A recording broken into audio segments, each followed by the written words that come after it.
and Global Radio 99.5FM.com. Express yourself live on Global Radio 99.5 FM. Good afternoon, Bahamas. This is Professor Sidney MacArthur Walter Thompson on the Global Radio Network, 99.5 FM. This is a beautiful day to be in the Commonwealth of the Bahamas.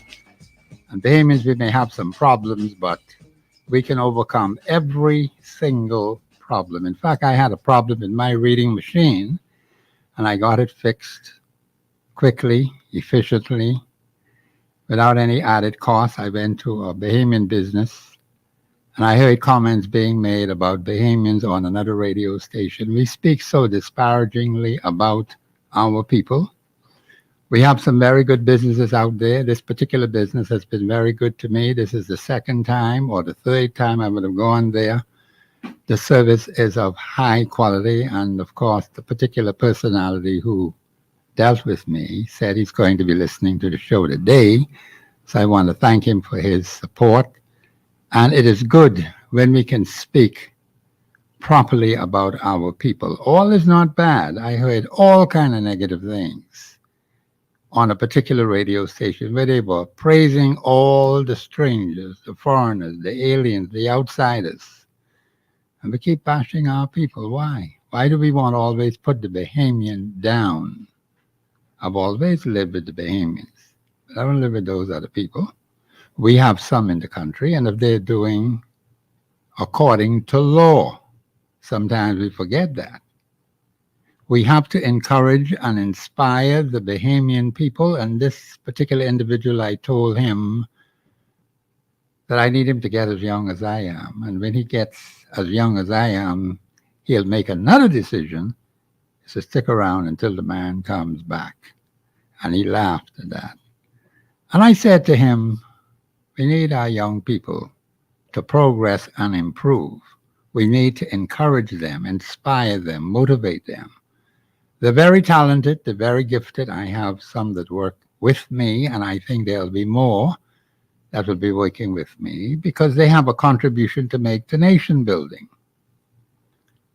Those of us who were there before them, we have a responsibility to set a proper example. Now, this is where the rubber meets the road, and people are always looking at what you do. They will hear what you say. They may even listen to what you say, but it's what you do with what you have that is extremely important in our country today. So let us not keep bashing the Bahamian people. We are very talented people. We are very gifted people. We need to have some positive comments to be said about them. Let us look for that which is positive, that which is helpful, rather than every living day you draw a breath, you are bashing the Bahamian people in favor of strangers, foreigners, aliens, and outsiders. That's not the way to build a country. So they will have some negative connotations about us as a people. So we have to be very careful. Yes, we have our share of problems, but they got problems too. They got carnal nature just like everybody else. You don't see some of the dirty, filthy laundry that they put out. They put on a face. They're strangers, foreigners, aliens, outsiders. They come into our country and they want to put on their best face. But behind that face is like wolves in sheep clothing. We have to exercise caution. See, I know the Bahamian people. I know them extremely well. I've always lived with them. I know their strengths and their weaknesses. I know about their shortcomings. But I don't think it is fair. Every living day you draw a breath, you are beating them into the ground and then praising up the stranger, the foreigner, the alien, the outsider. Yes, we have our share of problems. Our political leaders have their share of problems too. We can solve those problems even if they do not do anything about it. Do you understand that, Bahamians? We got to keep bashing them over the head every day. We don't have to do that. All we have to do is simply do what we know we ought to do. We have our Constitution. There are specific regulations and things that we have, which we can do to help our leaders, those who are in charge.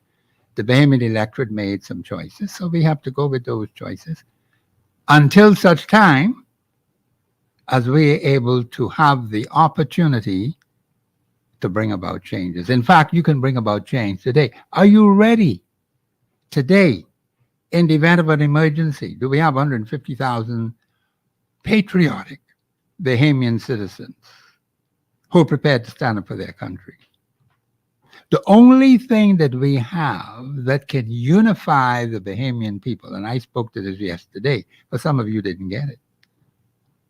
You cannot be unified by a particular church. You cannot be unified by a particular political party or a particular lodge or some other entity that is functioning in the country. None of those would do. Just check Article 24.1. Article 24.1 tells you very plainly the first part and the last part. All them other things they talk about, political parties and associations, there's nothing wrong with that. See, I keep saying to people all the time, do not fault a political party because the Constitution says they can exist. But some of you don't seem to understand what the real problem is. And I started to explain that yesterday. The real problem that we have in the governance of our country is, one, parliamentary representation. That's the crux of the problem. Two, the purpose of a government, not a political party. There's a vast difference between party and government, and I had the last caller who called in yesterday. I gave him the opportunity to express himself. Do you know this individual knows nothing about the Constitution? Yet he's been voting from 73. That's what he said on the air. Cannot identify the Constitution, knows nothing about constitutional law. I won't say he's not interested. I wouldn't go that far. But according to him, he has participated in every single election from 73 right on up to now. Well, I guess he participated in the 72 election. The point is, there's some things we can do, and there's only one thing that can pull the Bahamian people to be unified as one. You know what that is? The Constitution of the Commonwealth of the Bahamas. And 99% of you don't even know it. So it's important that I do my work well. And I'm delighted to know that a lot of you are waking up to the importance of the Constitution. That's wonderful. That's good. But now you have to act on the information that you hear from this radio station. Of course, Monday is Constitution Day, and other times I speak to it as well. But the point is, you have to see the importance of this most valuable document. Every single problem that we have in this country could be solved by the Constitution. Let me repeat that. Every single problem that we have in this country, the Commonwealth of Bahamas, can be solved by the Constitution. So that means we can have zero problems. You have to make sure, and when the opportunity presents itself, I hope Bahamians will take advantage of it. I always use the example of BTC and St. Barnabas Church. And I'm not picking on them, but they come to mind. It could be any church. It could be Batelco. No, but Batelco is BPL. No, BEC. No, BTC. And then, of course, you have the Water and Sewage Corporation, or it could be a private company. But the members in Barnabas Church go to St. Barnabas Church on Sunday morning for either 10 o'clock, 11 o'clock when they have church. And these members have different jobs. You don't see them pushing, get yourself from me, use a nurse. I want nothing to do with you. Or the next one is a dentist, or the next one is an attorney. But all of them come to church and they worship together. Guess what? They're all affiliated with St. Barnabas Church. You don't see them rowing and carrying on in there, at least not yet, let's put it that way.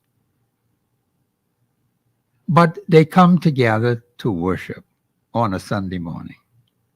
And there ain't no problem with that. They know when to come. They don't miss and say, I go in Friday morning at 9 o'clock. Friday morning, 9 o'clock, they at BTC or even earlier. So how is it that they're able every single week, without fail? Don't make a mistake and wake up the next morning, boy, I go into church. This is Thursday morning at 10 o'clock. I go into church. They never make that mistake. Well, how come? Neither do those people who go to St. Barnabas Church, who work to BTC. Tell them people in BTC, come and leave your church and come to St. Barnabas Church. And neither do they tell the people who don't work to BTC, who go to St. Barnabas Church, leave your job and come to BTC. How come they don't do that? Here are these people from all these different communities. Bahamians now, you may have one or two expatriates in there, but basically Bahamians. And then they go to BTC, they do the business of BTC. Ain't no argument there. Get from me with your Adventist self. Get from around me with your Baptist self. They all work in harmony. Well, how could they do that?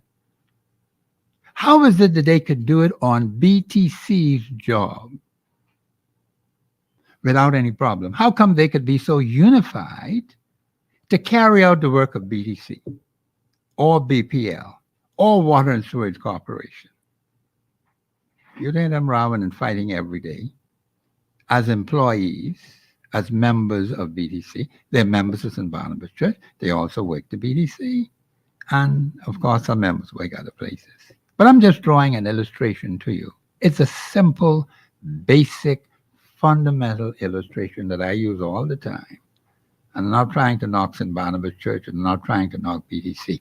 But I want to put it in simple, basic, fundamental language. They're all Bahamians. Well, let's say most of them or all of them.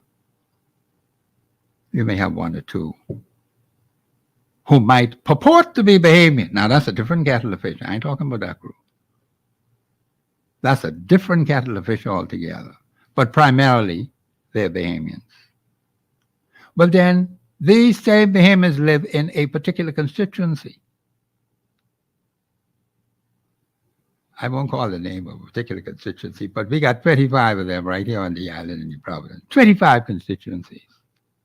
But the people live in a particular constituency.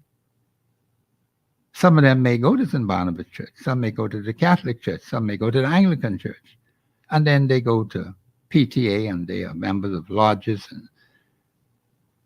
But they don't get it mixed up. They know when they got to go to lodge meeting. They got to know when they go to PTA meeting, when they go to church. Well, they don't get mixed up on that. Now, just tell me this, Bahamians. You mean to tell me they are telling me now that Bahamians are far more intelligent than they were ever before. I say, is that so? Well, then let's prove it then. Let us put it to the test and see how intelligent, how well-behaved, how responsible Bahamians are when it comes to choosing the right person. Notice what I said, the right person to send to the House of Assembly to represent them. You got 5,000 in a particular constituency who are constituents, and all of them may not be electors. So only electors could participate in choosing a representative. So you got a difference right there, and people don't understand how important that is. You have those who are electors. So not everybody living in a particular constituency would be an elector. It just don't work that way. You just might be one resident there. You might be one passing through. Or you might be one purporting to be Bahamian. So you got one piece of paper in your hand, say use a Bahamian, use a fraudster, a faker. But you are right there in that particular constituency. And if the constituents are not careful, that particular person or those particular personalities could very well defraud the people of that particular constituency. When it comes to choosing a representative, that is not a party function. Let me make that clear as crystal, because a lot of you don't even understand that. The party itself or the political parties would choose a particular personality, put that particular personality up as a candidate. That's all they could do, you know. They can't go no further than that. You tell me if they could go further than that. You need to know your Constitution. They have put up some unfit, improper persons over the last 51 years plus. Not fit to be a representative. The Constitution tells you who is a fit and proper person. The Holy Scriptures tell you who's a fit and proper person. Do we follow the guidelines in the Holy Bible? Do we follow the guidelines in the Constitution tells you? Because I asked that caller the other day. He don't know nothing about the Constitution, never see it in his life. But he said he'd been voting from 73, which meant he voted in the 72 election. There's nothing wrong with that. Now, who he voted for, that's a different kettle of fish. I didn't get into that. That was not important. But the particular personality was talking about his experience, and some of you may have some similar experiences. I am going to ask this question. Why is it then, with these intelligent, well-educated Bahamians living in a particular constituency, some are Baptist, some Adventist, some Catholic, we ask you to give up your religion. We asked you to stop going to the lodge. We didn't ask you to stop going to PTA meeting. We didn't tell you not to go to BTC. We didn't tell you not to buy from that shop in your constituency. Those things are separate and apart from choosing the right person to send to the House of Parliament, the House of Assembly, to represent who? The constituents, electors and other constituents who are not electors. Their issues, their concerns, not his or her personal concerns, not his or her party concerns, because we get these things all mixed up. And I'm going to take my time to explain it in simple, basic, fundamental language. So you need to know your Constitution. 99% of you don't know it anyhow. But you need to learn it, Bahamians, so you could help your government, one, when they go in error. Because the Constitution put limits on the government. Do you know that? You think the government could do any and everything they please like doing? No, sir. No. It can't work that way. So you need to know when the government of the Bahamas is acting contrary to constitutional law. You can't just sit there and say, let them do any and everything. That's why you have supreme law. That's the whole purpose of having it. It has to put constraints on a government, on a representative. And then you got some who are appointed to the Senate. They are parliamentarians too, if you don't know. All of them are parliamentarians. I heard one particular personality who was appointed, I won't call the name of the particular individual, who has been moved from one agency of the state to another agency, and he was being asked questions, and a particular individual who is a senator, a current sitting senator, could not even answer pertinent questions. And this particular individual is chairman of the particular entity that he's taken over. And I listened carefully to what he said. But you cannot take over a position. Well, you shouldn't be in a position if you don't know what you're supposed to be doing. Or you cannot answer the questions intelligently. He was not even sure of the answers he was giving. Even the host the two particular personalities who were asking the questions, and some people called in and asked questions. He found himself at a loss.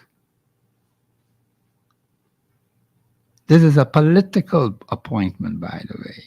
A senator supposed to sit in the upper house. Do we know the purpose of that upper house? What is the purpose of a senator? The Constitution tells you that. It should have seasoned persons who can analyze legislation, not some greenhorns, people who can't stand up straight, who cannot answer questions that are put to them about their particular responsibility, and they can't answer them. But yet this particular person was live on radio today, and I heard the particular personality just fumbling his way through. That's what you have. These are the harsh realities you have in this country. We should have seasoned veterans who can scrutinize the law, analyze the law, and tell them fellas in the lower house, that one can't wait. You got to go look at that again, go fix it. We don't do that. You just rubber stamp it, let it go through, and you sit right there, collect your check every month, and that's it. What kind of crap is that? What kind of benefit is that? You tell me. But this particular person is only a senator, but has another job, chairman of this particular entity. That means that two pay, senator pay and that other pay. You see how this thing goes? This is done right in your face, Bahamians. And what I've noticed recently, all kind of little groupings or authorities, that's the word I wanted to use, authorities that have been established and appointed chairman of this, chairman. We got plenty of them around here. People say we need local government. Boy, you got all kind of appointed this, appointment that, and this one getting the next one get. All these groupings of personalities getting money out of the public treasury. But the fella came and answered the questions. He was talking about another grouping. That is another entity. I don't know where they get all these things from.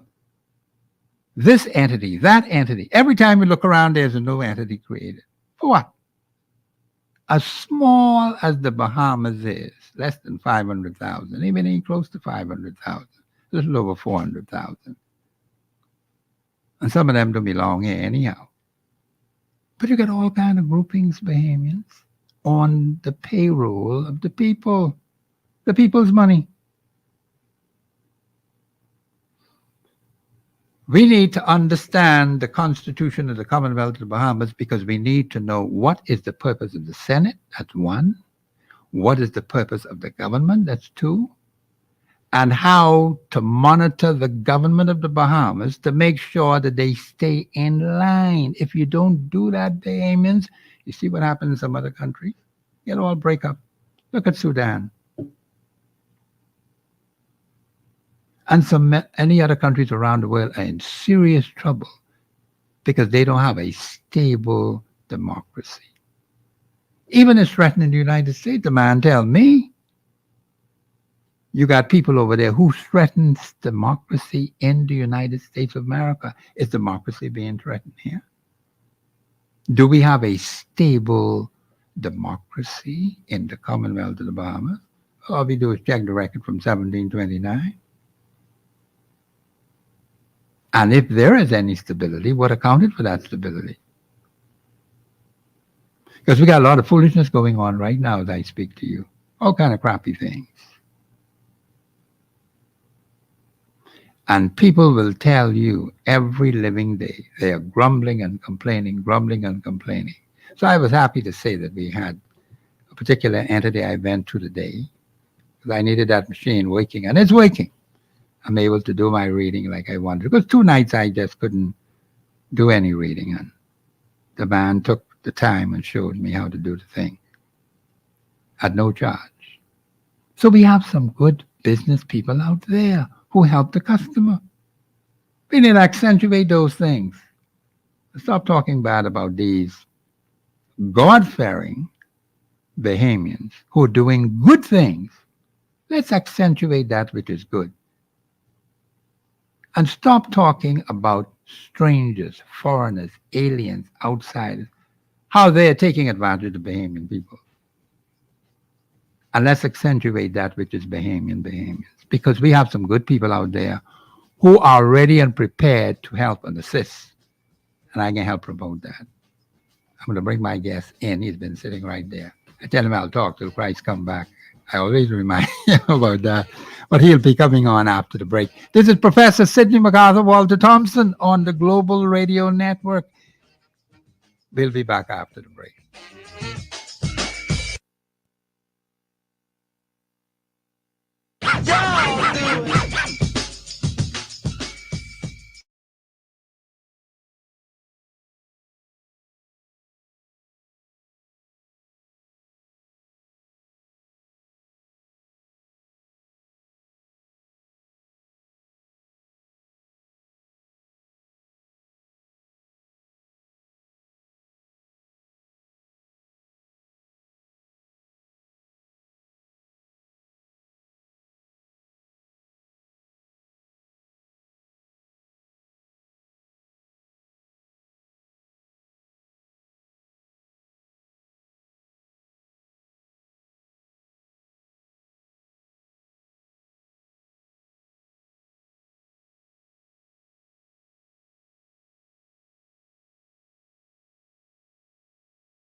Your company. It's your chance to join the discussion of today's issue.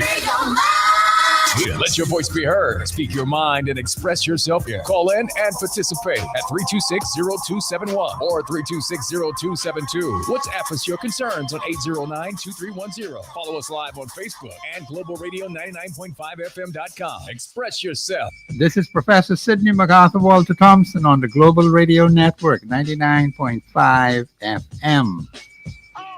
The Bahamian things are moving along, but it takes hard work and discipline.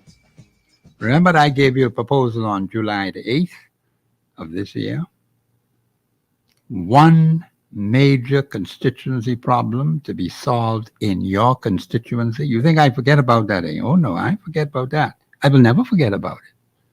Because you said, Professor, what is it that we can do? Yes, there's plenty you could do. But we can take it one step at a time. Just one. One major constituency problem that is affecting all of you in that particular constituency. There was a caller that called on yesterday.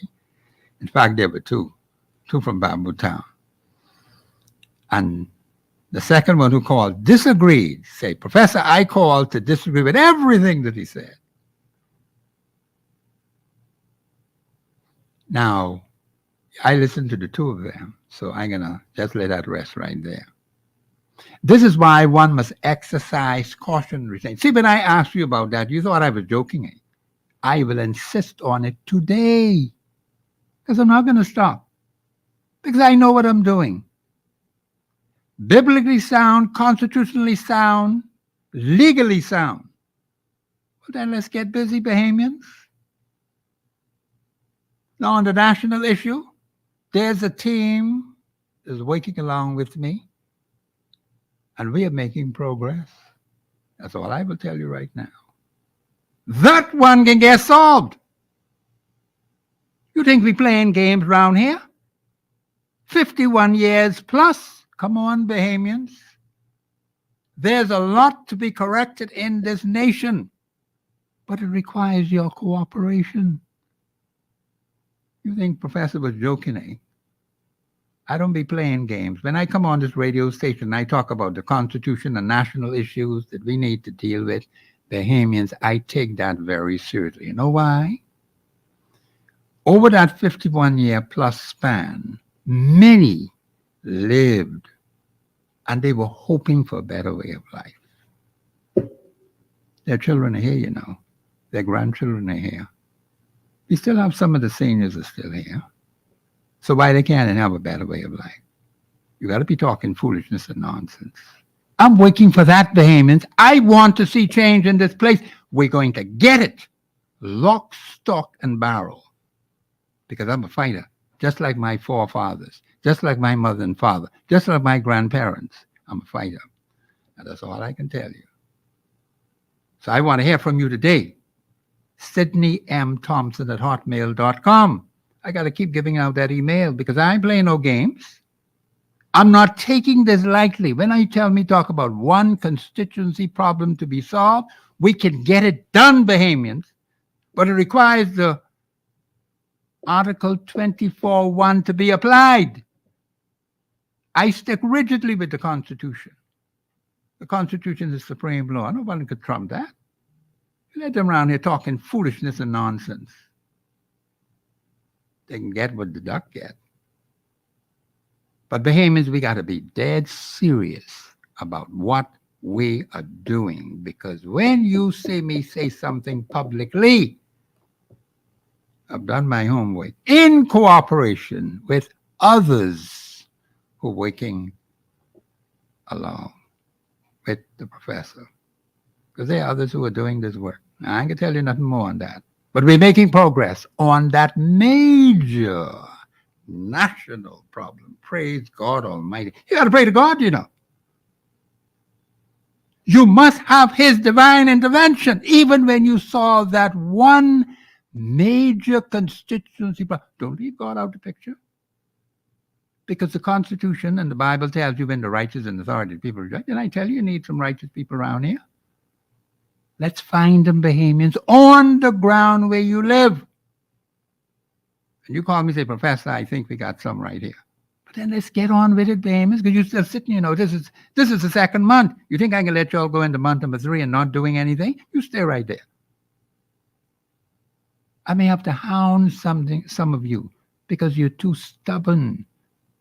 You're still sitting like you're stuck. Well, Bahamians, you got to get up and do something. You see these scores of thousands of young people out here who want a better country? And all you can do is sit and do nothing? Come on, Bahamians. Let me stop because I got to get my guest in here. Brother Cartwright. Yes, Mr. Cartwright, thank you very much for coming. Yes, good afternoon, Yes. Professor. Good afternoon, Okay. producer, and good afternoon, Bahamas. Professor, when you sit back and you reflect on everything that's going on around us, and like you said earlier, but issues pertaining to each constituency, Yes. and like I always tell people that the constituency in name is one area, Yes. but when you break it down, it's made up of many different little small pockets of municipalities. That is correct. So you would find that the people in the constituency of Centerville, but you got Centerville proper, Yes. you've got Fort Fincastle, you've got Mason's Mason Edition, Addition, and you've got other little Burial pockets, Ground Burial Corner, Corner, and all those and stuff. all them others going And south. my Yeah. thing is that each one of those constituency has their own little problem. Yes. And what I've been trying to get most of our, I would say all of our members of parliament to understand is that you can have a general meeting, but you have to basically set it up whereby that all parties concerned in the community voice their complaints. And there are Yes. times when you need to take your meeting away from your central location and go around and visit all of these little pockets and say, Yes. let me find out what is their concern. Yes. Or put yourself available that if you give out your number and they was to call you, you answer. Yes. You don't want it, and also don't make sense you give out your number to someone, but pass it on to that particular person. And then when the person say, man, I call him, but I ain't get no answer. Yes. And they say, man, I call him again. Yes, I ain't. Then you're being genuine about being able, wanting to help your constituency. Yes. Because at the end of the day, it doesn't matter how those person voted.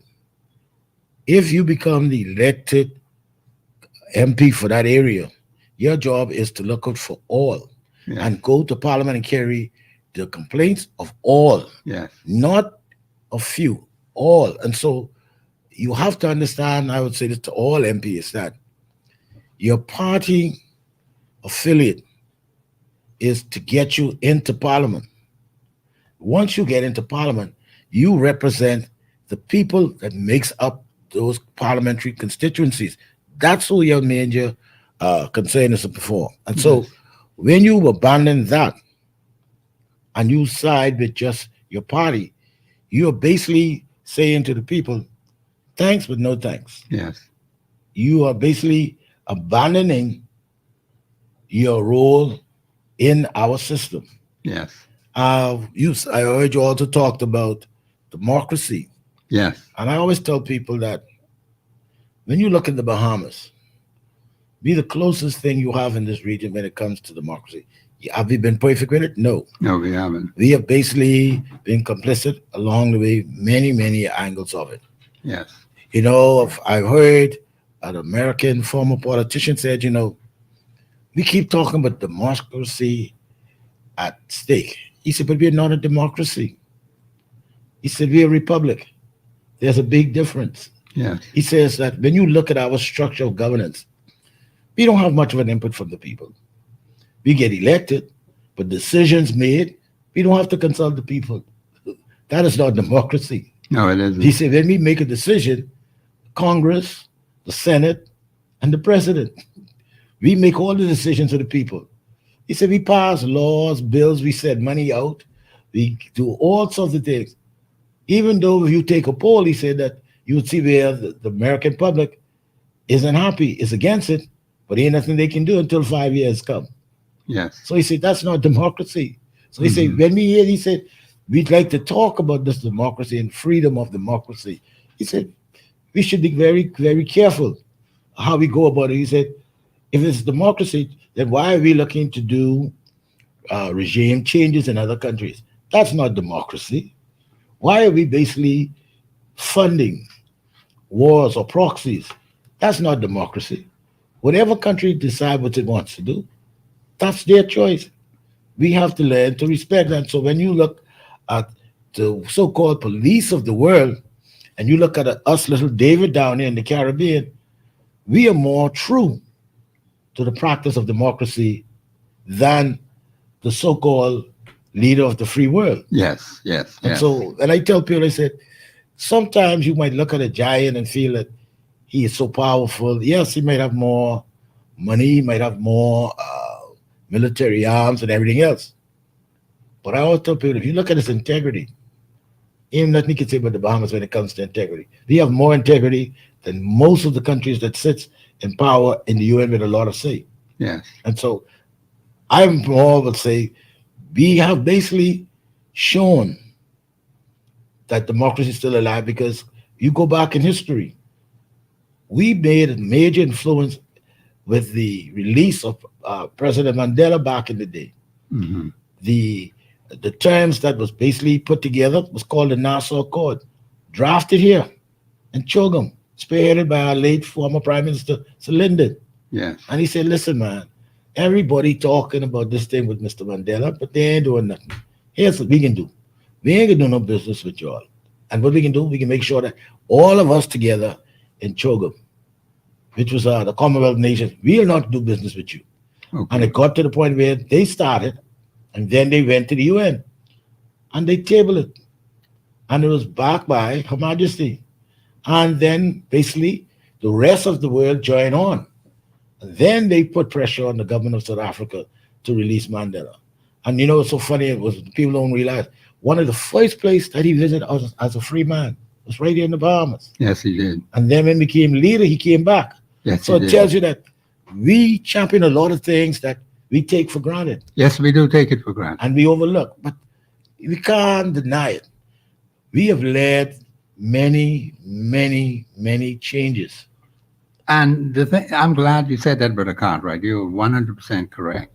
We do not look at the contribution of Bahamians. Just like I had a pleasant surprise when I went to see this particular business. I had a problem with my reading machine. And at the same time, I was listening to the radio station, and two particular personalities were bashing Bahamians in favor of strangers, foreigners, aliens, and outsiders.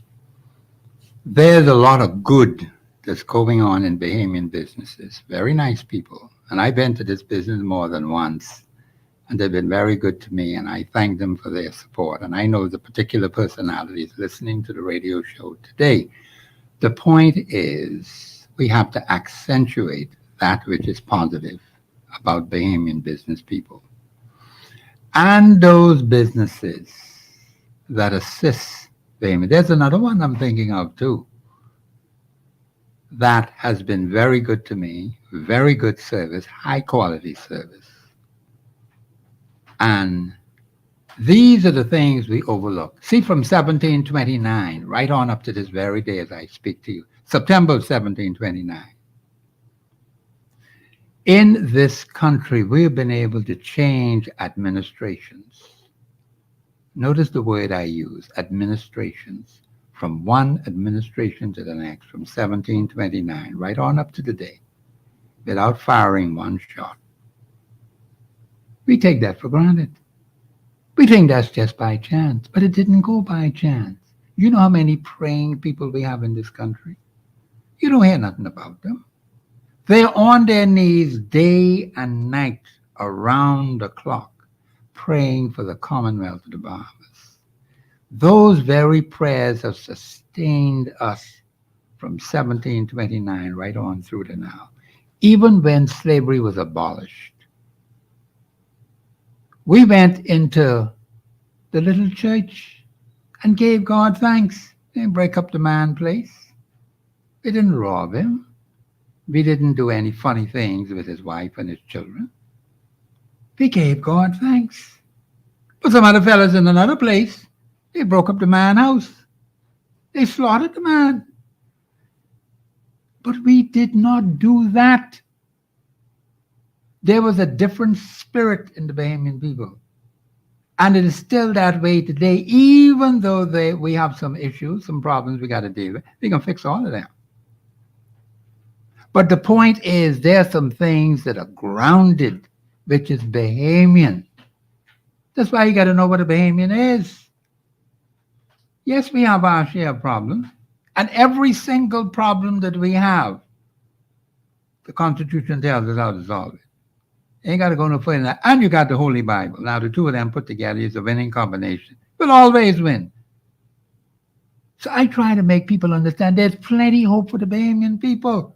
You see the scores of thousands of young people out there who want a better country, and I must sit here and let them down? The answer is no.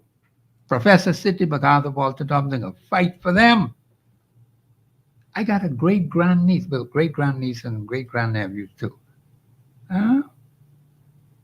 They want a future in this place. And the thing is, if we love these children, and I do, we got plenty of them. They want a better future. They're looking up to us and say, what are you doing to help us for a better country? We're going to have a better country in this place. We're going to solve some problems. We're going to see better. We got better days ahead of us. Don't mind what them other funny people doing. Don't get worried about those people who are not doing the right thing. God says, vengeance is mine. I will repay. And you bet your bottom dollar God can make sure they pay. They can pay daily for their wickedness, their corruptible practices. We are to do what is right, what is just, what is fair. That's why he said, when the righteous and authority, the people rejoice. We got to have some rejoicing around here, Brother Cartwright. Yes. Okay. So this is what we have. And so I am in agreement with everything that you just said. Because the thing is, we have to accentuate that which is positive. We have some wonderful things happening in this country. Some wonderful things happening with Bahamian businesses. We don't highlight it. We just want to keep knocking people down. And those people are struggling every day to make this country a better place. In their service, the way how they smile, the way how they handle the customers. But we got to support the Bahamians. But you will always find something negative to say about our people and don't understand how wicked the stranger, the foreigner, the alien who puts on a face and they're not genuine. Brother Cartwright, go ahead. Yes, Professor, because, one of the things that I've noticed, and I every day moving around in my community and also moving around the city. And I always tell people over and over, I say, listen, man, we have had tons of talented, articulate Bahamians. Yes. Not only in the Bahamas, but who left the Bahamas for one reason or whatever. Yes. And basically have made contributions to advancement of other countries. That's correct. And so my thing is this, when I tell people, I say, listen now, we here in the Bahamas don't realize what we have. We have a plethora of talent, tremendous talent in this country. Yes. And it spills over into other countries and made great impacts. Yes. And I was like, what if he was to tap into just some of that talent? Yes. To help us here at home. Yes. Let us build on what we have and build on what their contribution will be. We would be further ahead. Praise the Lord. Further ahead than what I always tell people that if you look at the so-called natural resources that we have here in the Bahamas, yes, and you look at our populace, for a country our size and people, we basically could be considered one of the richest countries in the world. That's correct. We have things that we could basically take advantage of and move our country. As a matter of fact, today I was speaking with one of my former co-workers, and we haven't seen each other since both of us left the corporation. Yes. And he said he's down in Andres farming, and he is just basically doing small farming, sustaining himself. Mm-hmm. So I said to him, I was happened to be in a convenience store in my community, and I said, the people are saying to me that they buy regular peppers or goat peppers at $120 to $125 a crocus sack size. Yes. He said, wow. He said, man, that's what they charge. And I said, yeah. He said, well, man, I could be looking to get into that business. I would undercut those prices. He said, make it affordable. He said, you realize that we can grow half of our major vegetation. He said, I haven't talked about fruits. Yes. And bring down the cost of food price. Yes. He said we can even do certain things that when you look at our waters, because we're situated in archipelago, Yes. we could turn around and basically come together, excuse me, and outsource. Yes. And he said, boy, it's amazing that we here at the bottom can see these things. And those at the top can't figure it out. And I said to him, the problem with them is that you, where you are, Yes. you came off your horse as a technician Yes. and you started farming. You put your hand in the dirt. Yes. I said, I'm doing basically doing the same thing in another island. Yes. So if we could do this, it isn't hard for us. But what have we found is that majority of our leaders or members of parliament, once they climb up that ladder, Yes. they refuse to get off. Okay.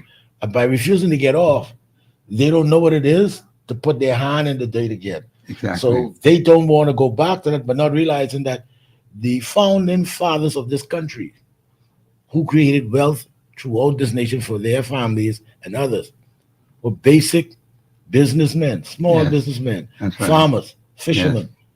And so when you look at what they accomplished and you look at basically those who now sit around the table of governance, majority of them are attorneys. And like I told you, I have nothing against attorneys, Yes. but you cannot forget your grandfather or your great grandfather was a man who put his hand in the dirt. Yes. And all of a sudden now you feel that you arrive, that you don't need to go back. You need to go back But to you that. have to build on top of their legacy The legacy. Yes. to continue to have a legacy. Because Yes. I always tell people, I said, watch what happens after every general election.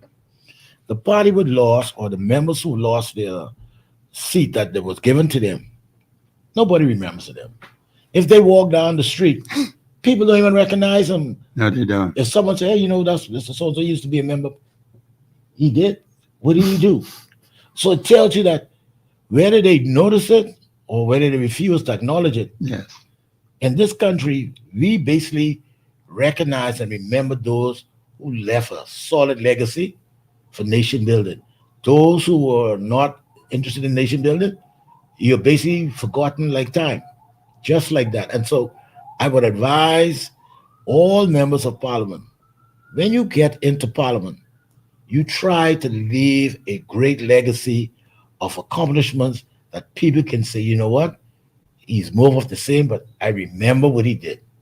I remember him taking part to make this nation better.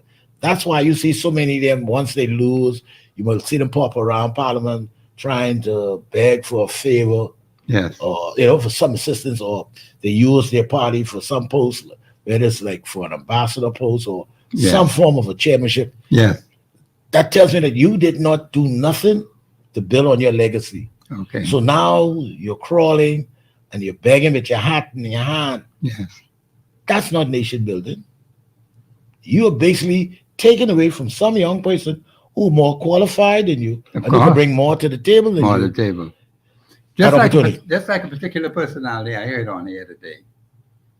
And this particular personality is a senator. This particular personality had some other positions, and now this particular individual is chairman of a particular government entity that someone had previously. And he was being asked some questions. This particular personality could not intelligently answer the questions from the hosts, as well as even people who called in. Could not know, didn't know, do not understand, doesn't understand the function of the particular office that that particular person sits in. Don't know. But this individual is the chairman of this particular entity. But don't you think he should have some understanding of what he should be doing? Professor, you know. So, I mean, yes. but you just listen. See, Yes. this is why I listen carefully to what that particular person was saying. I say to myself, well, what kind of nonsense is this? It doesn't make sense. And this particular person was paraded before as having made some significant achievements in another position that this particular person had, and the host was bringing this particular personality on with that kind of record, and using that as a backdrop to say, hey, he's here in this particular area now. But when you listen to the answers to the questions, it's completely lost. Go ahead, Brother Cartwright.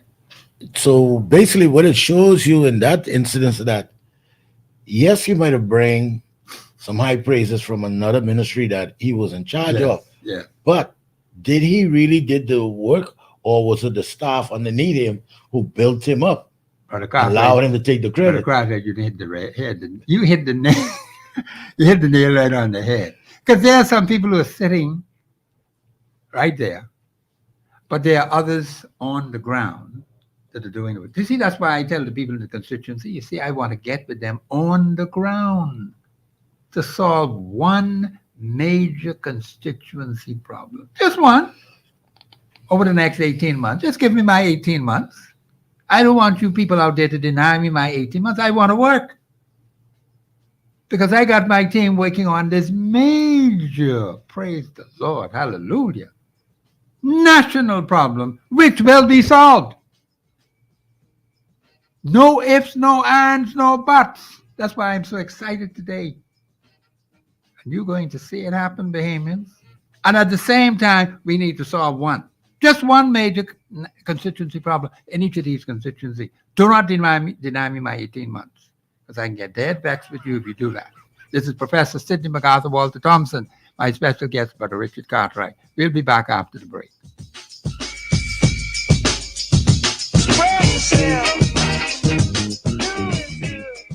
Express Yourself Live will return right after this.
From Cable Beach to Montague, it's your chance to join the discussion of today's issue. Yeah, let your voice be heard. Speak your mind and express yourself. Yeah. Call in and participate at 326-0271 or 326-0272. WhatsApp us your concerns on 809-2310. Follow us live on Facebook and globalradio99.5fm.com. Express yourself. This is Professor Sidney MacArthur Walter Thompson on the Global Radio Network 99.5 FM. Express yourself. I am so delighted. Comments coming from people on Facebook. Constitutional comments. Praise the Lord. Hallelujah. Thank you, Jesus. I am so delighted that people are taking the Constitution very seriously. Bahamians, let me tell you something. You're going to see some very positive results in very short order. We need more and more of you to be constitutionally sound. You're going to make the right decisions when the right time comes for the building of the Commonwealth of the Bahamas, because we have had so many problems. So continue to listen to the show, particularly on Mondays, of course, which is Constitution Day. And also at other times, because the show is on 5 days a week. There will be some other things that we will be doing in relation to the Constitution. You just keep listening, we'll let you know. But I'm delighted to see those comments that came in from Facebook. Please, I am delighted because there were some things I said earlier, some time ago. They were too colorful and we couldn't comment on them. But I think people are catching and getting the message. And progress is being made, Bahamians. Sometimes I get a little concerned as to how slow it is. But I can speed it up now. You know I got to speed this thing up. Because I want to get on the ground. Don't you deny me my 18 months. Because I ain't going to forgive you of that, Bahamians. When there's an opportunity to do good, you do it. Don't let it be done. I think we have a caller on the line. See, I got to get it. Callers on the line. Callers, hold on now. I got to take one at a time. Caller, you're live on air. Go ahead, please. Caller, you there? Professor. Hey, what's happening, man? What are you carrying on this afternoon? Yes, sir. I agree with you what the dog gets. Yes, okay. But you ain't tell me what he gets. You lost me there. You Well, say, the Cartwright is laughing, so he might understand. you say know what the dog gets. But I would say the dog get balloon of sausages. Just Okay. leave it like that. You're trouble, you know. Okay, now, I agree with you all, you know. We Yes, have sir. some smart Bahamians. I see some things are turning around with the service in the Bahamas. The people that might give, good service now. Yes, in And fact. we have Bahamians all over the world, intelligent, that are smart. Very smart, yeah. That, I have one of my daughters, right? And I was going to call the state. But anyway, she's a doctor. She makes dog food. When dogs have a party, she makes all the cookies for them, Okay. cupcakes. Her dog food is in 20 stores Okay. in one of those big states. Okay. You hear me? Yes. There's a Negro now. You see what I say? Yes, sir. She does other things also. Yes. But I'm only showing you, she's not the only one in the United States that are doing things. There's other people, children that are doing things, good things in the States. Yes. And they are Bahamian, Yes. And what Mr. Pentard said yesterday, he said, let the Prime Minister show him first where he's get his money from for the campaign. Yes. And then he'll tell him where he's get his own from. Yeah, I'm glad you mentioned that. I had thought to comment on that, but I'm glad you mentioned it. Thank you. I mean, what these fellas them are dealing with. Okay. And my last point, Yes, sir. he said, he's the water boy. He needed to take the water to Elutra for the people over there. But this man forgetting that he just came Brother Sid, Yes. he just came out office and they didn't fix the problem Okay. when they had a chance to fix the problem. Huh? Yes, Why they did. Yes. Yes. they didn't? Why they are doing the Bahamian people like this, saying making game and all them laughing and carrying on stuff like that? See, but like you say, we need sometimes select the people out to the community Yes. who really we can put inside the House of Assembly Yes. because they bring anybody to us and tell us vote for them. Yes. You see, Yes. but things are changing. Yes. Things are changing, like Brother Lightboy say. Things is changing, and it take the people. It take the people to change things, Yes. or yes, the people rise up. Yes. Nothing will be happen. You could walk down Bay Street and march up and down, but until the people say we are tired, we gonna drop our knife and our and our spoon, and we ain't doing nothing until this be fixed. Yes. Thank you, Brother Sid. Well, thank you, caller. The caller made a good point. and Absolutely. I was supposed to comment on what Pintard had said. There's another question. Yes. Thank you, Mr. Producer. Caller, you're live on air. Go ahead, please. Hey, Brother Thompson, this is your You're my favorite caller. man. Yes, sir. Yeah, thank you for Listen to calling. me. When these people call your show, Uh-huh. I know you're attentive and I know you listen. I But as do. a gentleman that called your show on yesterday after I called Yes. from Emmanuel Drive, Yes. you could tell him that Mr. Ryan Butler, the man by Hot Mix, that Emmanuel Drive, and also the place where the lady called off Blue Road there, Yes. that is on their list to do. In Oh, the okay. next cycle coming around, they're doing Emmanuel Drive and fixing the drains. And because they have a water problem up in there too when it rains, water settle that. All of that is being fixed in this coming up term Okay. without ready mix, hot mix, said by Mr. Ryan Brown. But Okay. what I wanted to say, the gentleman said that he is 55 Yes. and he was from 1973. Do the Yes. calculation on that. That's what he said, yeah. So how could you be in voting from 73 if you're 55? Watch it. See, you got to watch these people now. Some of these people calling the CIs. Listen. Yeah, but maybe he made an error in the calculation. So I That's kind of... a way of calculation too. Okay, That all ain't no right. Yeah. short calculation. All right, well, I can't knock you for that. Okay, now I listen and see. I don't just call these talk show to say you hear me on the radio talking. I call it to do a contribution that makes sense. And then I get on to say I don't call. I don't call just to talk stupid. But he carried on bad yesterday. Yeah, but I heard him. Yeah, I heard him. My fool, I heard him. And the road that he speaks of is in bad condition for true. If I had somebody took me on the road this morning. Uh-huh. See, I don't listen. I go. I have my people take me wrong. I go in. Yes. Check for myself. Oh, okay. I have That's a little good. sight problem. No, you but didn't I don't have a mention that. sense problem. In My fact, sense still is that. I was to give you some information on that. If you could leave your name and number, because I have something that I work with too to assist me in terms of people who have sight problems. I wanted to give that information to you. Okay, But if you leave your name and number with the producer, I'll Will do. call you later today and I'll give it to you because it's very helpful to me. Will do, sir. My sister gave it to me and it's working very well. Okay, no So problem at all. I'm sure it can help you.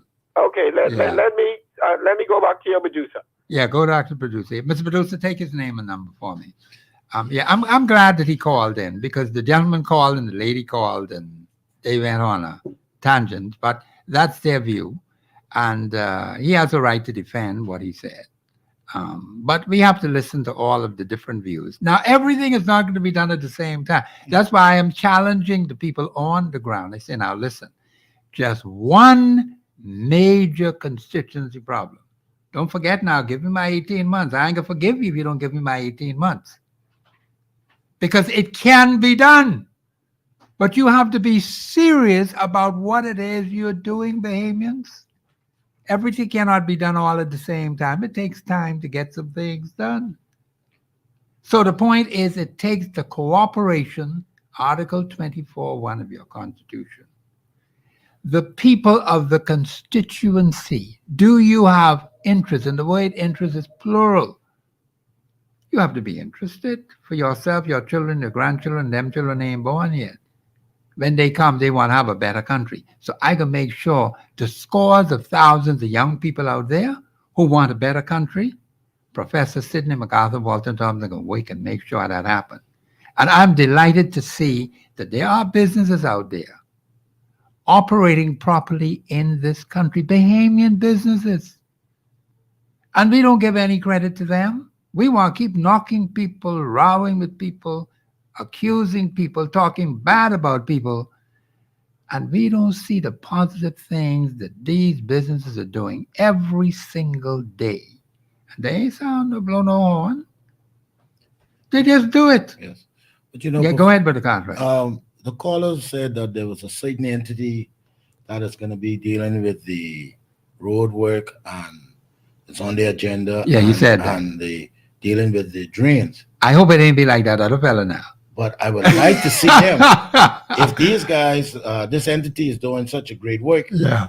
that the government would not look at them in any funny way and say, no, you've been doing a great job. If this is what you're doing and we see in your work that it's being productive, we could use that through just the capital alone, which is no Exactly. because we could Yes. use, there are many major thoroughfares Yes. that has poor road structure, drains. And so by doing that, you can then move into the side corners and the other Well, constituencies. of course. Yes. These are little things that you could turn around and maybe with this kind of work, they can then maybe expand Well, of course. their employment and say, we need y'all to do this. And so it's a well-oiled machine. Now, listening to Mr. Pintard Yeah. and the Prime Minister back and forth. Yeah. Yeah. Now, Mr. Pintard, I would basically beat him with this stick. You were in the previous administration, and according to the former leader of the administration, Yeah. he did say that if he get elected, then he will deal with the poor. Brother Cartwright, I got to hold Yes. it right. Somebody wants to get in. Yes. Now, you know, I got to have a comment on that, too. Yeah, I can let you I in. can finish the Yeah, comment. no, Yeah. I got to let you finish that. Call you live on there. Go ahead, please. What's going on, Professor? Hey, how are you, man? I'm doing well. Cartwright, Yes, sir. KK, Thor. Yeah. Dr. Chu as an Avenger. Thor. All right?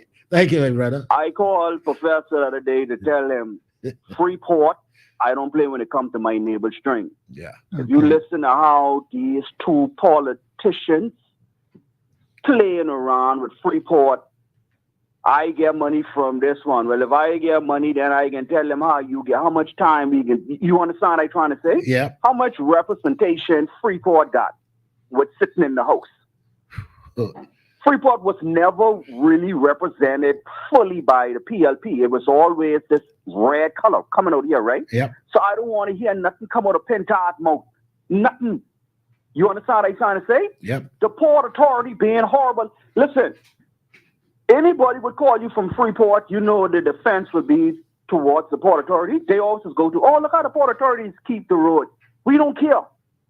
Because I'm saying if you go and you read the Hawksbill Creek Agreement, there's plenty things they broken and they ain't been doing except collecting tax. Plenty things what people don't know. Do you know that hurricane disaster? Do you know the light place charging us for that? Wow. You understand? Why they don't review that? You know the light place. That's why I said when I hear them talking like that, they taking it like it's a game, and we looking at these people. Because the more I hear him talk, or the more I hear Brave talk, it's burn me. Because Brave been in the house longer than I was alive. Caller, you have to give the man his respect, okay? The Prime Minister, Mr. Philip Brave Davis, all right. yes. Because like I say, you could disrespect me, but every time you call the Prime, it's freedom of speech, right? Yes, but it must be done respectfully. Listen, like I say, it's okay for them to disrespect us. But if I call the man by his first name, you call that a disrespect. Caller, now let me make something straight and plain to you, okay? I'm the host of the show. There must be a level of decorum that must be maintained. You may laugh at that, but this is serious business, But Okay? that's why I calling you. I thought Yes. this was No, it is. I thought this was to express yourself. Yes, you My do. last thing to say, because I guess where you going with this court. And let me tell you something, Professor. Ever since when I called you, you have this little back and forth with me when I talking what we feeling down here on the ground in the in Freeport, you know.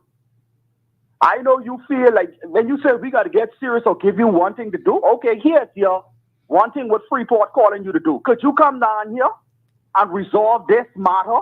What we get with the light place? Now you were saying call just for one big thing. Could you come down here, please? Since the government them can't get it right and resolve this light matter we have, that seems like the government can't fix it. So I'm asking you on national level. You was begging for it, so here it is. You know, because I don't feel like I'm being disrespectful in no way. That's why I feel like we still oppressed. Because when we talk, it's like y'all don't want to hear us, and then y'all want to bring us down to a level like we calm down. But I watching people joke about Freeport. You hear what the man say? Oh, if we take money, then y'all take money too. You understand what I'm trying to say? So where I leave the man like us? Because the longer they fight, the more we suffer. There's nothing getting done. Doing roads and cleaning up garbage and stuff like how long we can talk about that? There's no inventions, there's nothing. And Freeport is not moved. I can't speak for Nassau, Abaco, and nothing like that. I'm talking about you got foreigners coming down here now, and why do they have this thing in their head that they could speak to Bahamians any type of way? Or like we as dummies. Or like we can't comprehend. You understand what I'm trying to say? If you listen to the amount of complaints what we got to immigration on foreign heads were coming around here, ain't nothing moving around here except money. You understand? I can leave you on that. Ain't nothing moving around here except money. And I feel like, okay, if I can't call you and express myself, then that's cool. So I respect you every time, man. Let me make one point clear. Yes, you can express yourself, but it's how you do it. Okay? Now, there are certain things that can be allowed. There are certain things that cannot be allowed. If you'd like to make...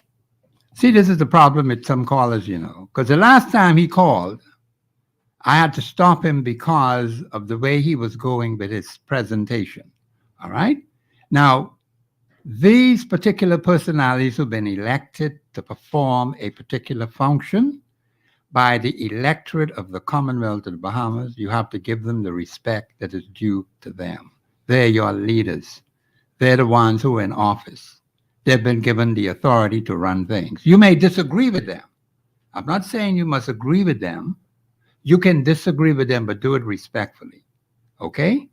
And this is the problem with some people who call into the shows. When you try to correct them, they decide to take offense to it. All right? And there must be a certain level of decorum. If you don't have that, you're going to have confusion. You just can't come and spout off with your mouth. And he mentioned some figures the last time. And I said, no, you can't get into that. You're not too sure about that. There's no hardcore evidence to prove it. That's speculation.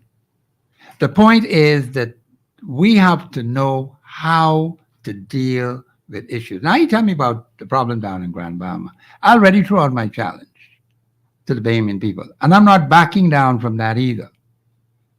The point is he does not seem to understand what the Constitution says.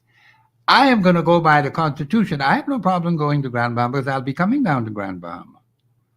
The same thing that I said on air about one major constituency problem.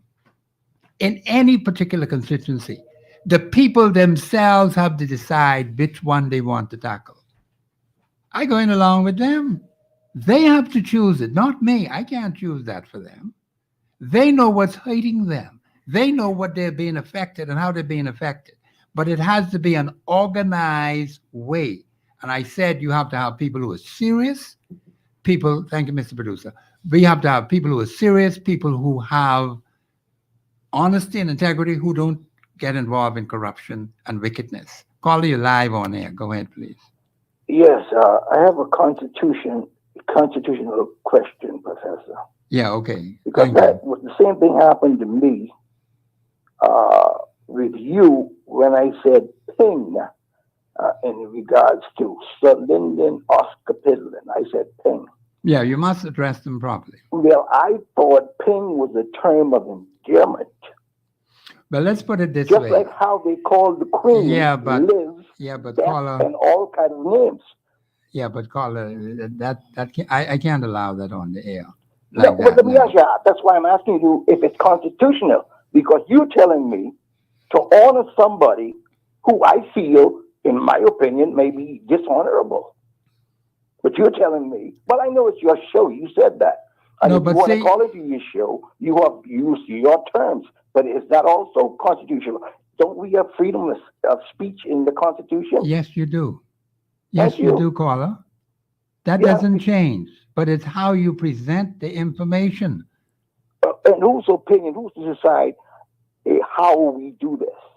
The Constitution tells you how to do it. You cannot trample on the rights of other people. I can't come on this radio station and say anything that comes to my head He about just the called Bahamian man- people. He just called the man by his first name. That's all he did. No.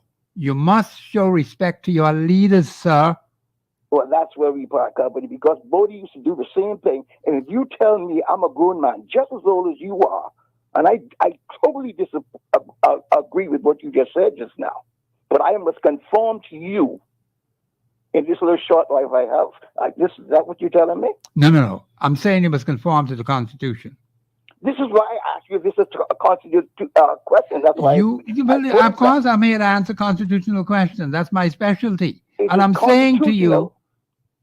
is it constitutional to show disrespect to your leaders? No. Is it constitutional for Professor Thompson to tell people how to talk this about somebody? Is that constitutional? What I'm saying to you, sir, is there are certain guidelines that we have to go by. No, but All I don't want a yes or no on that one.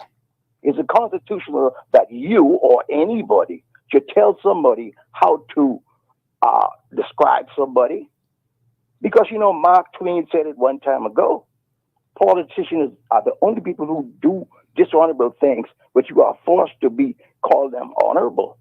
No. There are other people who do dishonorable things as well.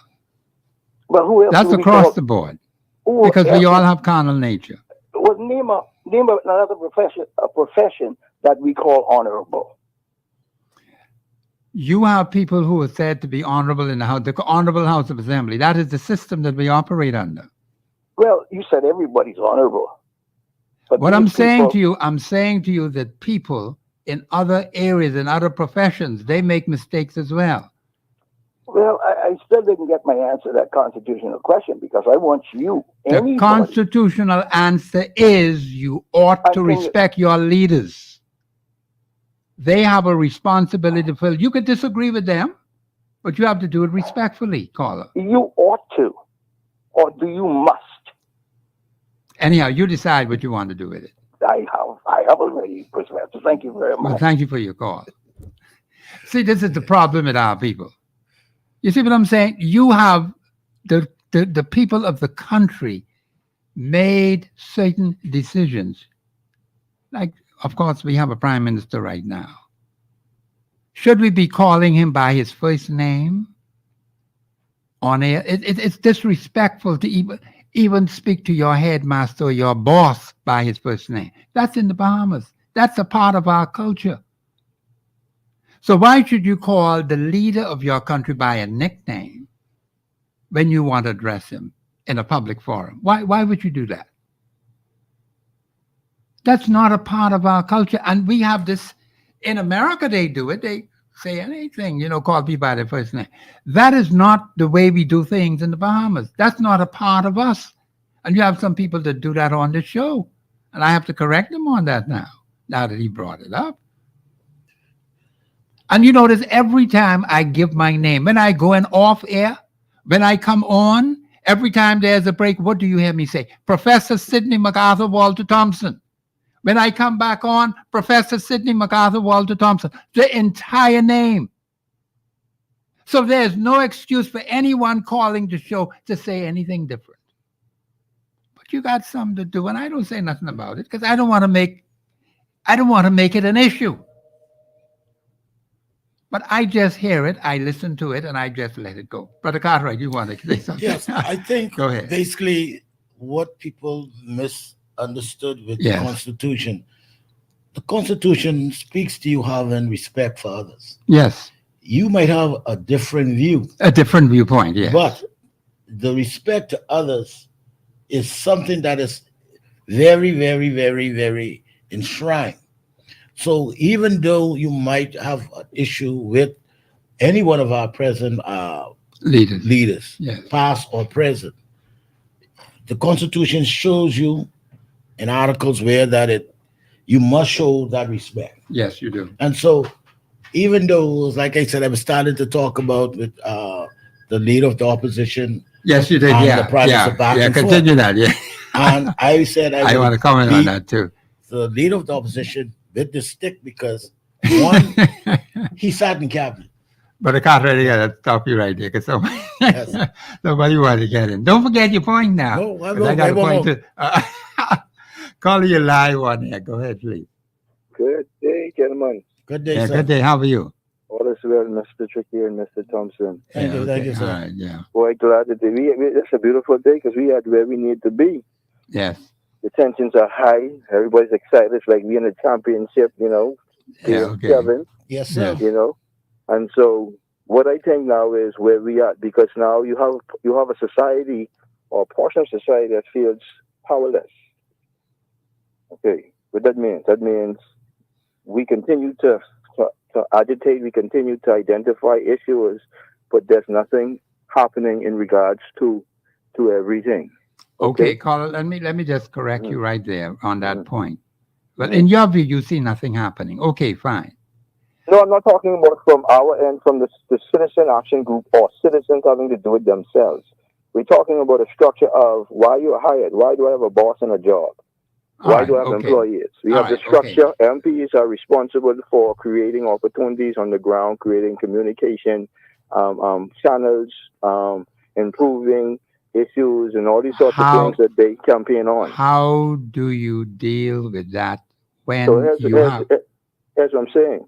I'm saying then you have to look at all spectrums. You have on one end persons who elect persons in power to Yes, create change and not doing it. yes, How does that make that voter feel? Now you have a compounding group of people feeling the same way because I elect this guy or we did not elect this guy. He won, but nothing is happening. okay. Now they're complaining on air. They're complaining probably to the police. They're Yes, complaining to government MPs, but there's nothing getting done. So it makes them feel powerless or vulnerable. And that's where it builds frustration. okay. Now, are they powerless? In your view, No. they're powerless? Is that what you're No, saying? I'm Or they saying just that feel powerless? they feel powerless because anywhere they run to, it seems as if all doors are closed. For example, you talk about the citizen group called for campaign finance reform, but then you hear on national news you have the PM and the leader of opposition playing ping pong. Okay. Like, oh no, you show me your campaign, you show me your donors list, and I All can show right. you mine. Okay. And then on the other end, you have the chairman from the FNM and the chairman from the PLP Uh-huh. airing out their dirty laundry. And I'm saying to Okay. myself, okay, that's an issue I'd like for us to fix because we're talking Oh, that about, one can get fixed. Don't worry about Right. that. because we're talking about parliamentarians who come into power from day one, Yeah. knew of these indiscretions or issues Yes. or law breaking, and they wait till now because okay, I want to shut Dwayne Sands up. So hey, Mr. Sands up. So hey, don't forget when using power, this is wrong you do. Okay. And now he's saying, okay, Mr. Mitchell, this is what wrong you doing. Yes. Then another issue we have right now in constituencies, specifically Fox said, is you have an immigration problem. Okay. I'm thinking that we may have to assemble a team and walk door to door to identify homes that are maybe rented or even owned by Haitians that they understand based on age, and if they have citizenship based on law, how could they have citizenship at 30? How could they have citizenship, and when did they get the citizenship? If they have not been given these things from they was 18, before their 19th birthday, then they're never supposed to be an issue according to law. That's a valid point. I can't knock you Okay. for that. So I want us to, and then let's talk about my final point in terms of now, Okay. what do people do, or what should we say to people who may feel powerless, even though they're not powerless? Okay. That's what the point of majority rule was all about. Okay. It's so important that the PLPs forgot that's what they started with. That's how they got power. Okay. Majority rule, when they assembled all us together, all our forefathers, our grandfathers and mothers, whomever didn't want to stay with the UBP together, gone on Parliament Square, and through the Majority Rule Act, that's how they was able to now make a difference. And so that's the message we have to say to the people who feel powerless. When those who they elect in power ain't doing the right job, the police, having these man them throw all these indiscretions and ain't investigating and bringing claims to these complaints to these people. Okay. Yes, sir. So let's get to Parliament. Let's put 15,000, 20,000 people in Parliament. Right now, energy is a problem. Energy is a problem with renters because they don't know how they can squeeze more money out of renters. Who now? Because now energy gone up triple fold. Okay. When we have a solution given to the PM and to the PLP government that they could put power production in the hands of homeowners. Why wouldn't homeowners not get behind that? Why would Bahamians who struggling with the light bill wouldn't support that idea and drive them to Bay Street enough to get the PLP out? Okay. All right. Okay, Calderville. Thank you for your contribution.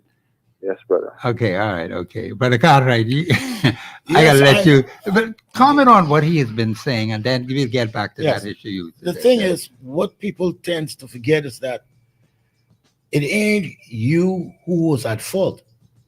It is that when you elect these people, and what we now have to start doing now, and I think the caller now recognizing is that when these political machineries send individuals to you, you send them back to listen. If you can't answer these few questions, tell the whoever's your boss, come to me and find from us who we want. Because Brother Cartwright, yes, I hear have that to jingle. stop you because I hear the jingle. I hear it very clearly in my ears, so I can't miss it. Yeah. This is Professor Sidney MacArthur, Walter Thompson on the Global Radio Network. My special guest, Mr. Richard Cartwright. We're here discussing these issues, and I'm going to let Brother Cartwright come right back in when we finish this break. This is Professor Sidney MacArthur, Walter Thompson on Express Yourself on the Global Radio Network, 99.5 FM. We'll be back after the break.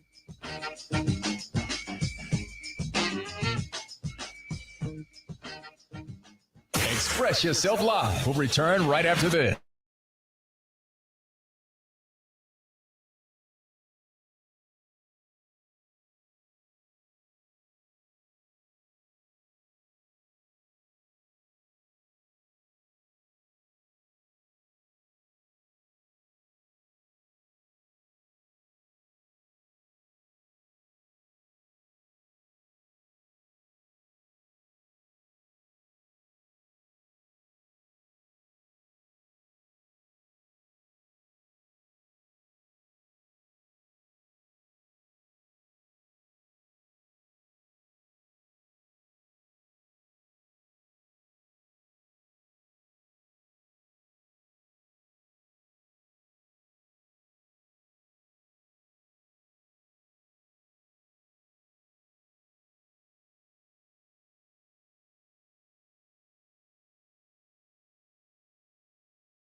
And you never know who's going to drop by. It's the Quiet Storm, all getting underway tonight, 7 o'clock, right here on Global 99.5. I'm Letty Green for the Quiet Storm.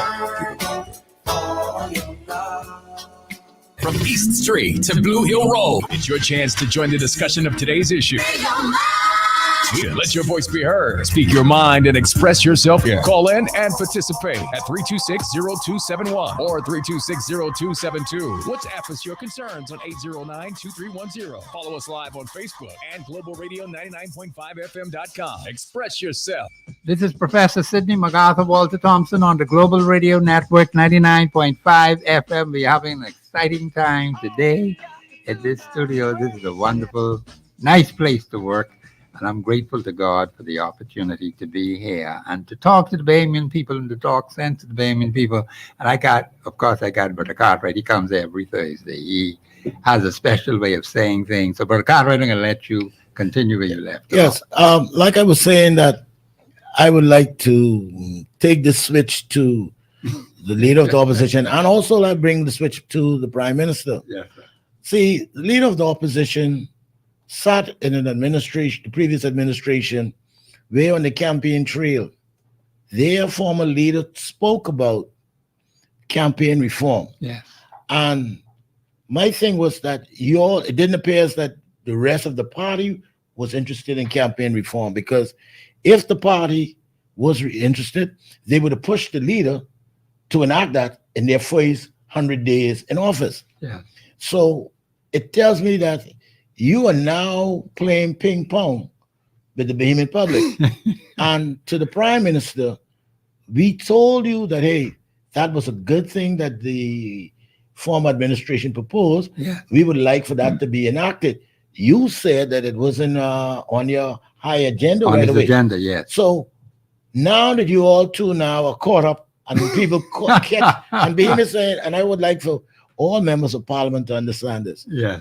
Just because the Bahamian public don't say anything doesn't mean that they don't know anything. Yes. So how you guys get your campaign funding? Yes. We've been asking you all for years, put some in law.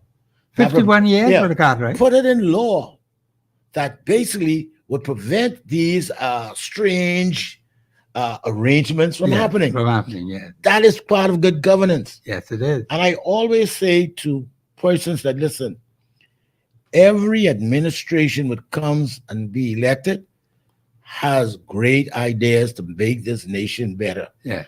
When you replace the previous administration, go through some of the things that you see they propose, and if it were good, you hurry push to implement it. Yes. Reason why?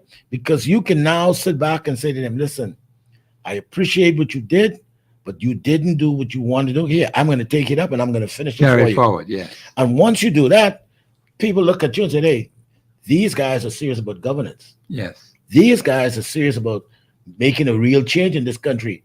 Those guys who we just sent home, they ain't look like they serious, so we can keep them right where they are. And so all of this tells you that, hey, this talk about who fund who, yeah, that has been going on. And we know that because, like I tell people complain, I say, listen, until the parliament implements a law in place to prevent these things that we're noticing, there's nothing wrong what they're doing. Morally, it's wrong. Yes. But legally, it's not wrong because there's no law against that.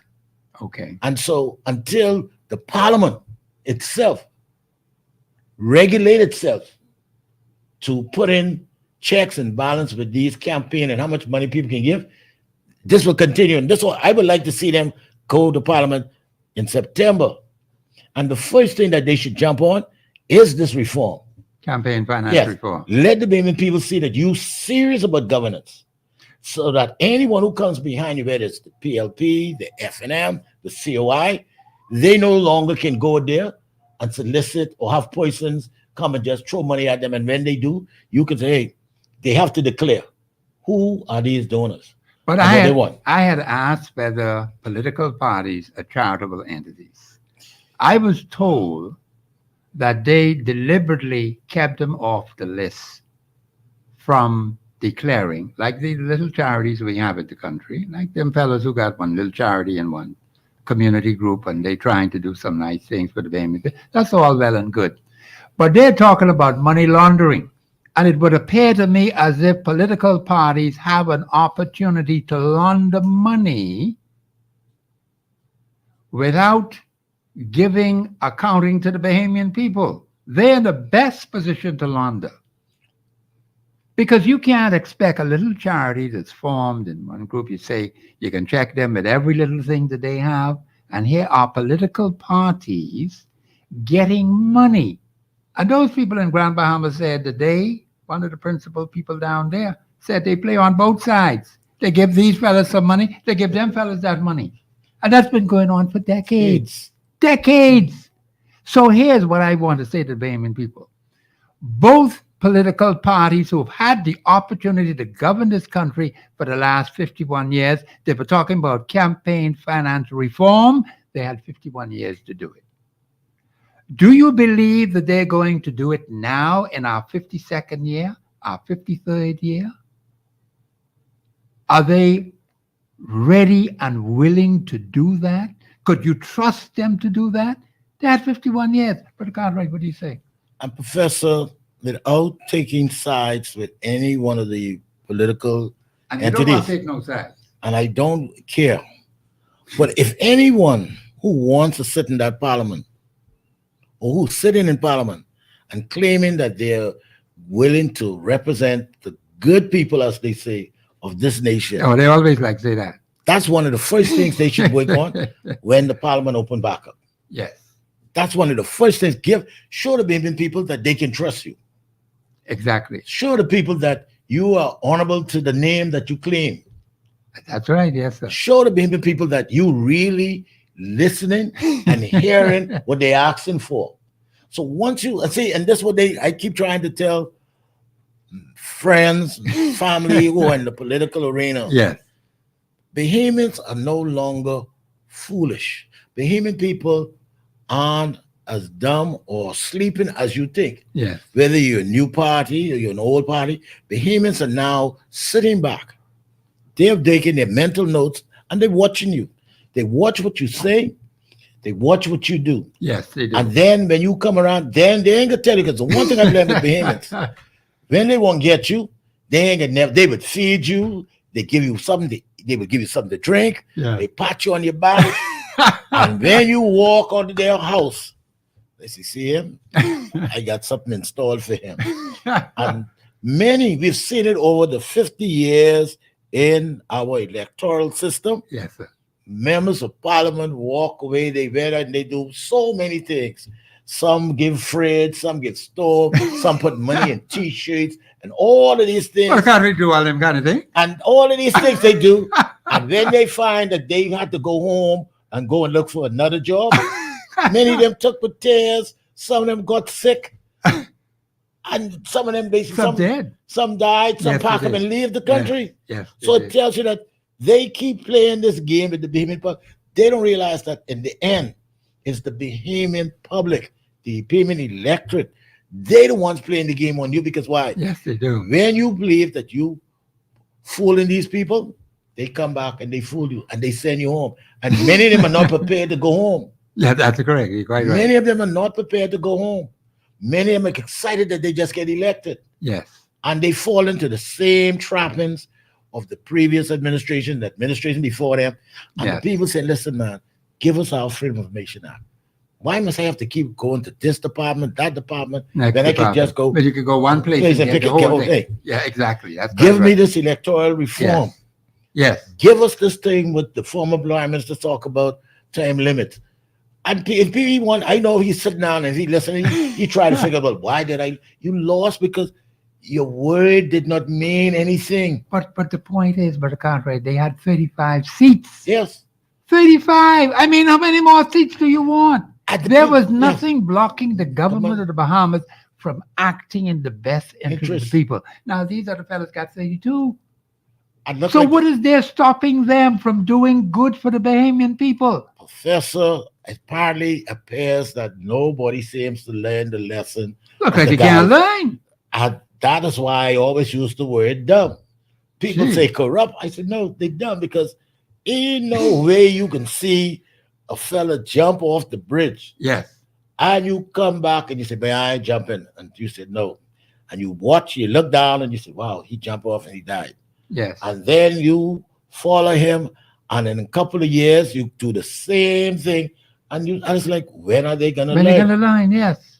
And it's like, with more examples, and it's so funny that in the political arena, the examples for bad governance is always there for you to see. Always there. So it would appear to me as if something is wrong.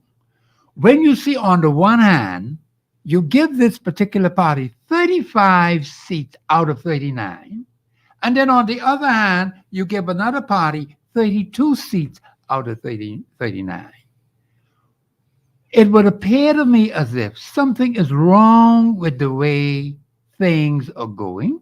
Either something wrong with the people in the House who have been elected, or something wrong with the thinking of the electorate, because it would appear to me as if the electorate is saying, okay, we give you all this authority, we give you all this power, but yet there is nothing happening insofar as what a government ought to be doing and what a parliamentarian ought to be doing, because you don't see any significant changes. Professor, I reflect back to 1973. Yes, sir. And I keep saying to the Bahamian public, so Lyndon cabinet in 1972 was a membership of 9. Yes, he was. Including him as the prime minister and the attorney general. Yes. And apparently it seems to me that no one can handle success of having these large majorities. So I'm now thinking that the only way we could get these parliamentarians to work is basically just give them a razor's edge margin, and maybe that would make them work, because we've given both of them large, massive landslides for decades. And like, come on, what more you want? What more do you want? So, you get 35, you get 32. What more do you want? So apparently now, it seems now like we need to now make these marginal victories very slim and close, because nobody would have, if you get a 1 or 2 the edge, yes, you now have to dig down deep, because you have to look at each member in the winning team. Yeah. You got to look at them very closely, because you don't know when they could switch on you and cross over is true. And put you back in a bad situation. So now you have to now look at it this way, Bahamians, that we got to make them work.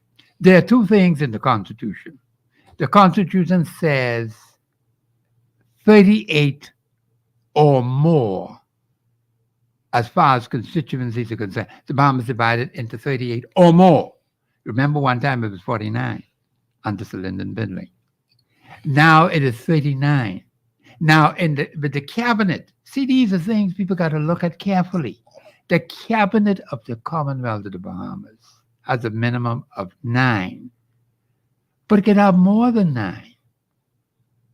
You have a minimum, but no maximum. No. Maybe there should be a change in the Constitution to put a maximum of 9. You can't have no more than 9 in the cabinet.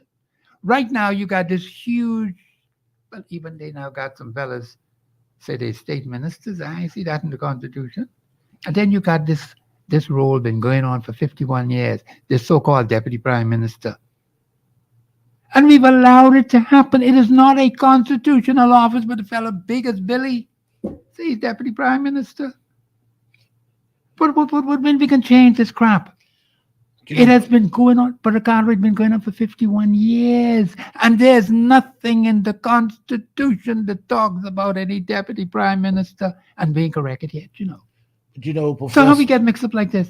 But you're saying that, Professor, we've seen where the prime minister appoints someone else beside his deputy leader when he's going off as acting prime minister. I noticed that, yeah. And it's like, okay, if this person, so this here is not a constitutional office. It's not a constitutional office. So you have the power to appoint anyone in that capacity. And I always say to them, these are little things that can be easily fixed. It don't need to be a rocket scientist to, because these are the things that doesn't call for you to use a referendum. It tells you now their minimum is 9. You can now cap the cabinet of no more than 15. So now what you have is now out of 39 members, you've got 24. You must convince whatever policy or ideology you want to put forward. So if you have 39 members of parliament and you only have 21 seats and the other guy has 18, Yes. you now only got 15 members in your cabinet. You've got an opposition probably sitting with 18, and you have the balance, which is members of your party. Yes. And if you can't convince those 18, along with those members of your party who was not in the cabinet, Yes. then you are a failure. You should be able to trust and know that I could bring forward good policies that will benefit all of us. I believe after 51 years of experience, we need to put a capping. Yes. We have to entrench it in the Constitution. We better put a capping on the number of seats in the House, because the Constitution says 38 or more. Then we're now talking about what they call local government. We have local government in the Family Islands. Then people now saying that ain't the kind of local government we need. We need island states. And people fail to realize there is no such thing in our Constitution. It says the country is divided among 38 or more constituencies. And Professor, did you say that, right? With the 39 seats we have, Yes.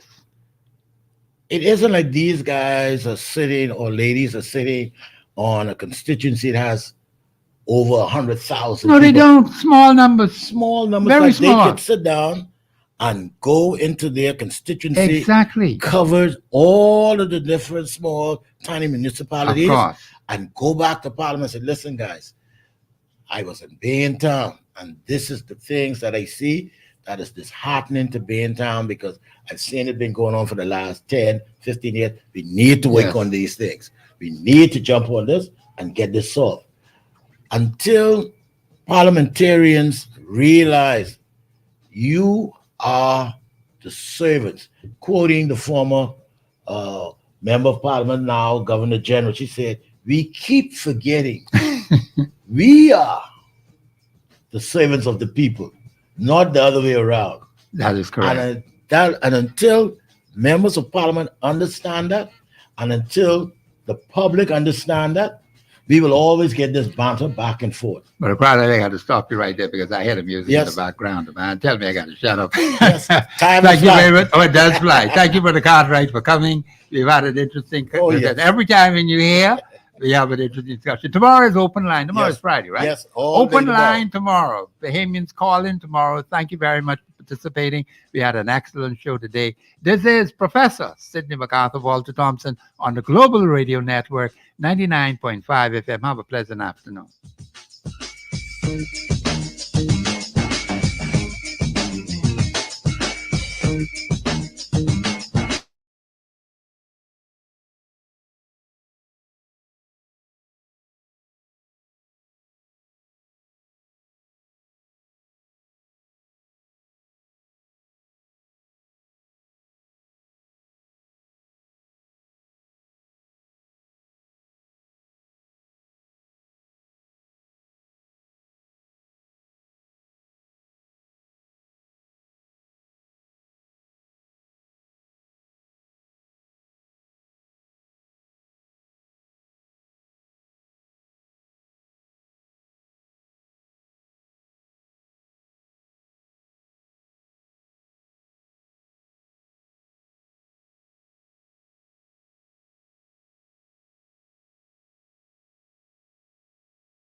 Network.